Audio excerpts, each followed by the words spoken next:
What's the meaning of backside?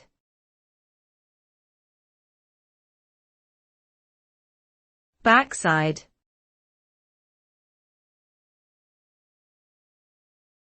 Backside.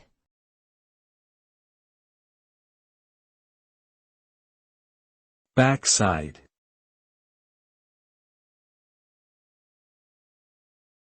Backside.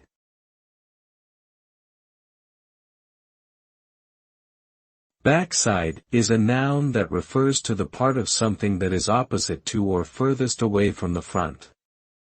It can refer to the rear end of a person or animal, the underside of an object such as a chair or table, the posterior side of a building or structure, or the negative aspect of a situation or action.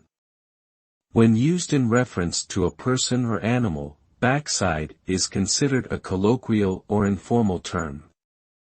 In general usage, backside has a neutral or descriptive connotation, although it can also be used in a derogatory or humorous way depending on the context and tone of the speaker.